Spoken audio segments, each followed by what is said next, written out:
Оюун ухаан гэж юу вэ? Бидний тарих бол бидний мэдэх хамгийн нарийн төвхтэй бүтэцтэй, хамгийн нууцлаг бас гайхалтай зүйл.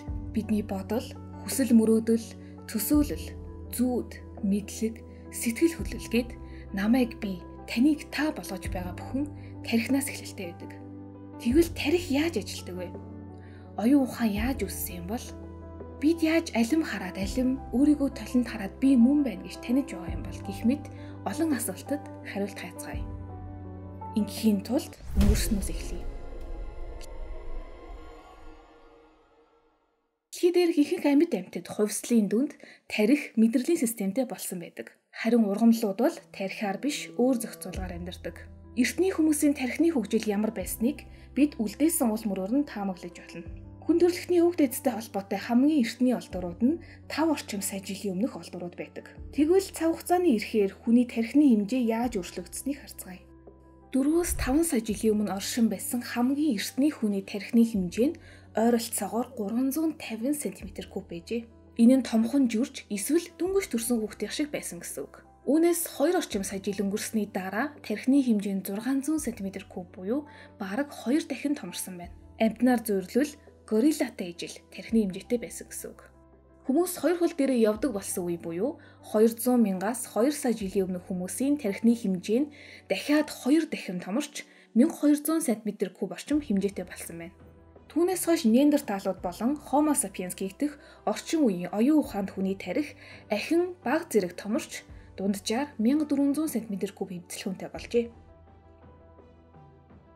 Монгол орнд 40 мянган жилийн тэртээ амьдарч байсан эртний хүмүүсийн үлдээсэн уул мөр болох хойд цэнхний агуун хадны сүг зургийг харвал тэр үеийн хүмүүс өмнө нь харсан зүйлээ хийсвэрлэж төсөөлж чаддаг аль хэдийн оюун ухаантай болсон байсныг харж болно. Ингээд харвал цав хугацаа өнгөрхийн хэрээр хүний тархины хэмжээ томорсоор байж. Тэгвэл тархины хэмжээ юу нь оюун ухаантай шууд хамааралтай юм болов уу? Том тархитай л байвал илүү ухаантай байж чадах уу? Гэвэл хараахан тийм биш.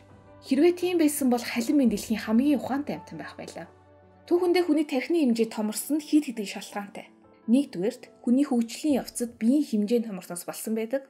Амьтан том биетэй байх тусмаа илүү том тархитай байна. Зөвхөн тархин ч биш, бусад эд эрхтэн ч гэсэн дагаад том байх нь бий. Тэгвэл бидний тархийг юу онцгой болгодог вэ? Зарим эрдэмтэд тархины бүтэц эс хоорондын холбоос нь хүний тархийг онцгой болгодог гэж үздэг. Тэгвэл хүний тархины эсүүд бусад амьтдынхаас хэр ялгаатай юм бол? Хүний ч бусад амьтдын ч мэдрэх үе, үйлдэл бүрийг нь мэдрэлийн системийн зохицуулдаг. Бидний харж, сонсож, мэдэрч байгаа энэ бүх гадаад мэдээллийг боловсруулад шийдвэр гаргадаг гэсэн үг. Энэ мэдрэлийн системийн удирдлагын төв нь тарих юм. Хүний тархийг хэдэн зуун тэрбум эсүүд бүрдүүлж, энэ эсүүд нь хоорондоо хэдэн зуун ихт наяд холбоосоор хоорондоо шигүү холбогдсон байдаг. Ийм учраас хүний тарих бол энэ ертөнцийн дээр хамгийн нарийн төвхтэй бүтэцтэй зүйлсийн нэг. Өмнө бид хүний хөгжлийн явцад тархины нийт хэмжээ нь яаж өөрчлөгдсөнийг харсан. Тэгвэл хүний бас бусад амьтдын мэдрэлийн эс болох нейроны тоон ямар байдгийг жишээгээр харъя. За жишээ нь ялааны тарих өөрөө хагас миллиметр ч хүрэхгүй өчүүхэн жижиг хэмжээтэй. Гэхдээ энэ бяцхан тархинд нийтдээ 100 мянга орчим нейрон байдаг. Ялаа энэ тарихаараа биеэ удирдах, зүвчийгээ олох зэрэг олон үйлдэлийг хийж чадна. Арай том амьтан авч үзвэл хулганы тархинд 75 сая нейрон байна. Хулганууд зүвчийг хоолоо олж, явсан замаа эргэж санаж чадна. Мөн сүүлийн үеийн судалгаагаар хулганууд бие биедээ тусалдаг, бүр нэгнийхээ зовлон анзаараад өрөвдөж чаддгийг ч харуулсан байна. Тэгвэл хүмүүс бидний тарих 80 гаруй тэрбум нейронтой. Ялааных мянгаар, хулганых саяар хэмжигдэж байсан бол биднийх тэрбумаар хэмжигдэж байна. Бидний тарих хэл яриаг ойлгож, харсан зүйлээ хийсвэрлэн бодож, бусад амьтдын хийж чадахгүй нарийн төвхтэй зүйлсийг хийж чадна. Энгийнээр хэлбэл хүний хөгжлийн явцад тархины хэмжээ нэмэгдэхээс гадна хэл яриатай болж нийгмийн харилцаанд орж эхэлсэн. Мод чулуу барьж, юм хийж, тулгарсан асуудлаа шийдэж, тэр хэрээрээ тархины бүтц нь өөрчлөгдөж, хөгжиж эхэлсэнд хүний оюун ухааны хөгжлийн нууц оршдог байх нь. Хамгийн том тархитай нь биш, харин хамгийн уян хатан, өөрчлөгдөх, хөгжих чадвартай байх нь чухал үзүүлэлт.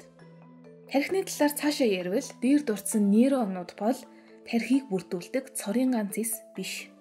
Гэхдээ тархины бүтцийн талаар дараагийн дугаараар илүү дэлгэрэнгүй ярилцъя. Энэ цуврал контентоор бид зөвхөн тарих биш, оюун ухаан, ухамсар, мэдрэх үегээд олон зүйлийг цогцоор нь авч үзхийг оролдох болно.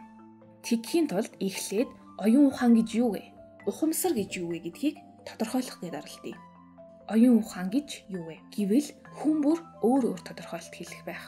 Тарих байхгүй бол оюун ухаанч ухамсарч байхгүй гэж ихэнх эрдэмтэд үздэг. Гэхдээ оюун ухаан гэдэг бол тарих, илэг, бөөр гэдэг шиг эсүүдээс бүтсэн биетэй зүйл хараахан биш. Оюун ухаан бол бидний бодол, сэтгэл хөдлөл, мэдрэмж, мэдлэг, харах өнцөг, өөрийгөө таних үйл зэргийн цогц нийлбэр юм. Өөрөөр оюун ухааныг сонголт хийх чадварч гэж болно. Ширээ боддоггүй, сандалд сэтгэл хөдлөл байхгүй. Цаас өөрийгөө би чинь цаас шүү дээ гэж мэддэггүй. Харин та оюун ухаантай учраас ингэж чадна. Тэгвэл ухамсар гэж юу вэ? Өөрийгөө оюун ухаантай гэдгийг ухаарч мэдэж байна гэдэг нь ухамсар юм. Декартийн би сэтгэж байна, тиймээс би оршиж байна гэх ишлэл ухамсарт яг таарсан тодорхойлолч болж болно. За, энэ удаад энэ хүрээ дуусгая. Тарих ба оюун ухаан гэх энэ сурал контентоор бид ой санамж, оюун ухаан хаанаас хэрхэн бий болдог вэ? Бид яаж эргэн тойрноо харж, сонсож, хүрч мэдэрч байна вэ? Хиймэл оюун ухаан ер нь яг жинхэнэ оюун ухаан мөн үү гэх мэт олон асуултад хариулахыг оролдох болно. Та бүхэн Нэм гараг бүрийн 19 цагаас зөвхөн гэж юу вэ YouTube сувгаар хүлээн аваарай.